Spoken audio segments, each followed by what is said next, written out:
What's up YouTube, it's Comic Zealot, and in this video I'm going to tell you what I read and I watched in February and March. I didn't do a video for February because I literally watched 0 movies, so I thought it would be a very small little video. So I thought I'd wait and just do it at the end of March. I'll start with the books.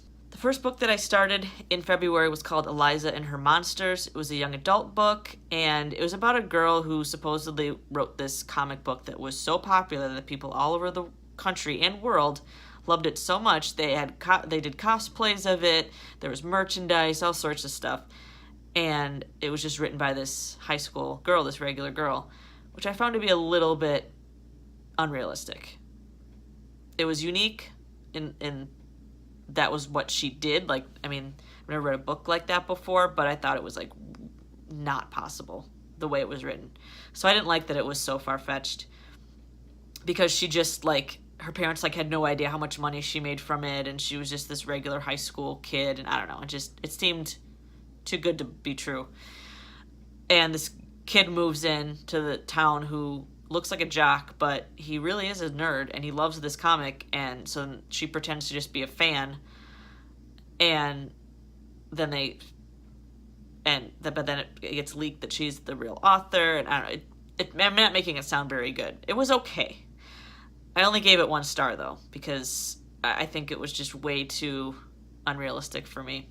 The next book was called What the Dead Leave Behind, and I liked this book primarily because it was set in Minneapolis. Well, technically a suburb, but a lot of the landmarks and things that they pointed out in this book were, of course, real places, so I liked that, being from Minnesota. It was like a crime thriller, and it was okay.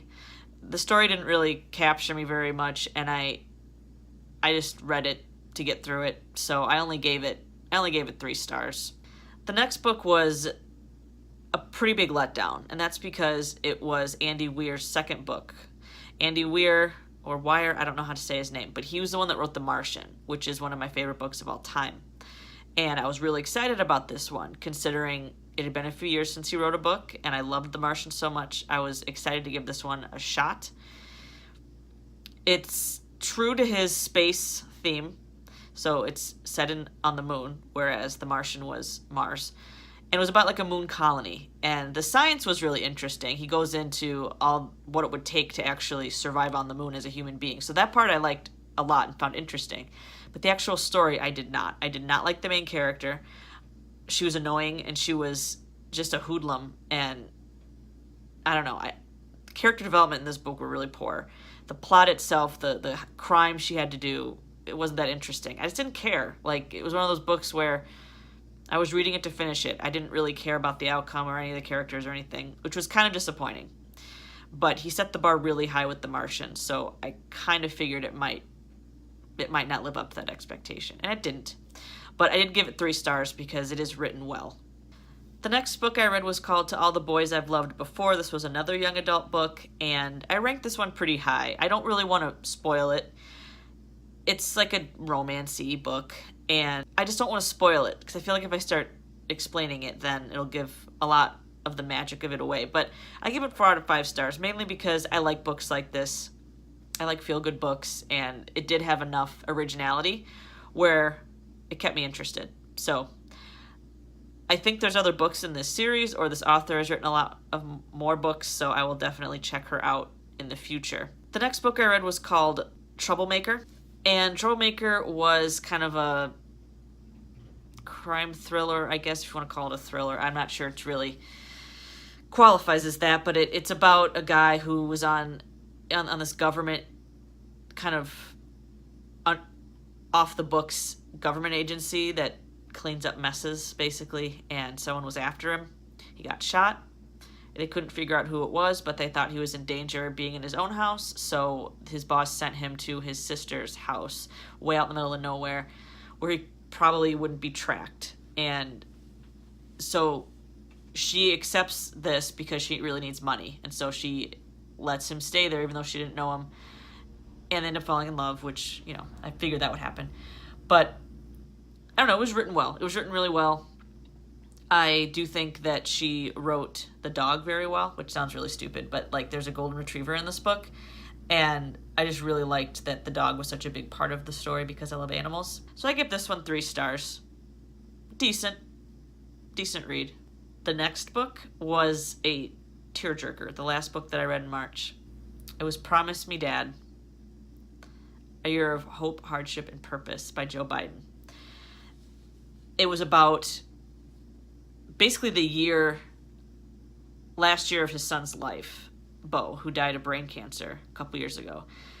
And he talks a lot about his family, all of his family, his wife, his kids, the traditions that they have as a family and the importance of that. And then he also talks about the relationship he had with President Obama and the balance that he had to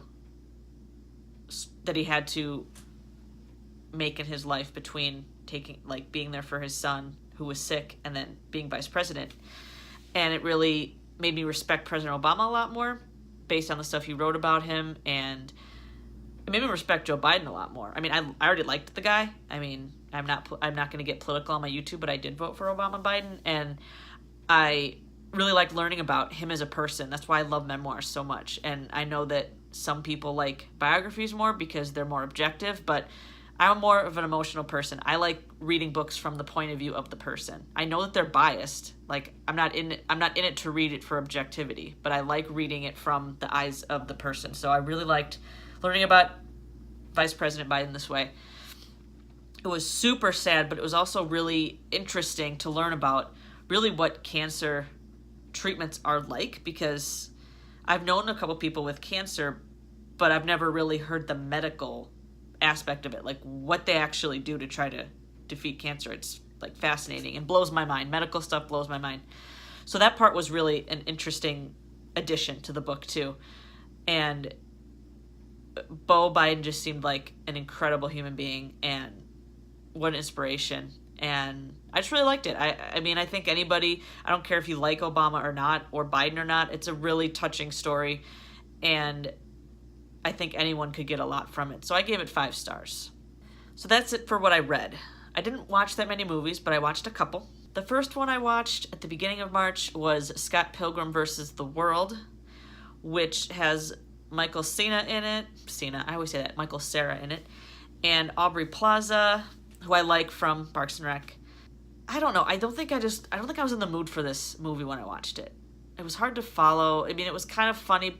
Part of it, I kind of liked the special effects because it was kind of like gaming-ish, but I don't know. I don't even want to just summarize it. I just wasn't a fan of it, and maybe I'd have to watch it again. But the boyfriend really liked it, and he wanted me to watch it, and I was just kind of like, I don't know. I don't even feel like talking about it. I gave it 3 stars on my rating set. I don't really know why. I'd probably knock it down to 2 stars.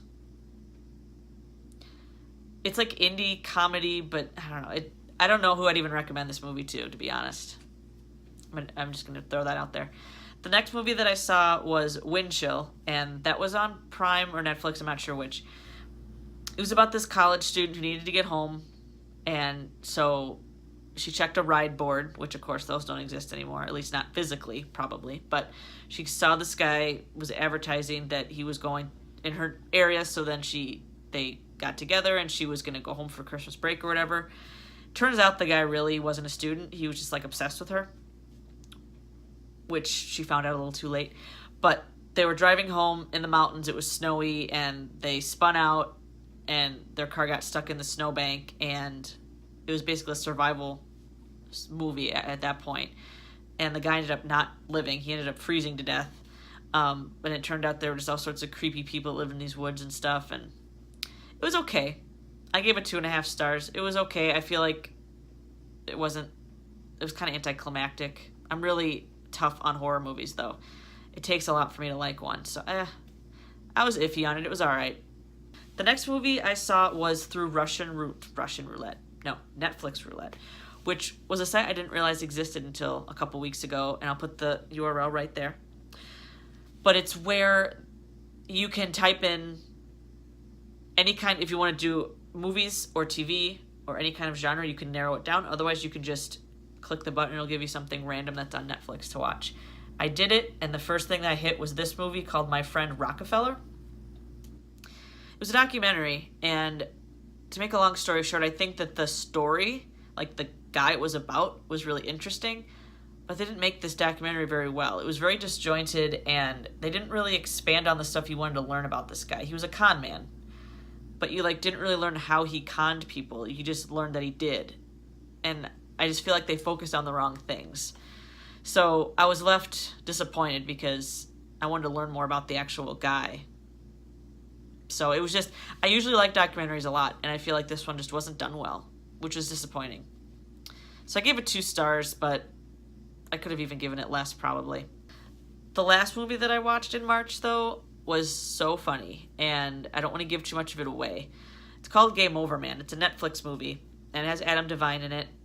I'm not sure the other 2 guys' names. They're the main characters, but they're hysterical. I think it's written by Adam Devine, maybe.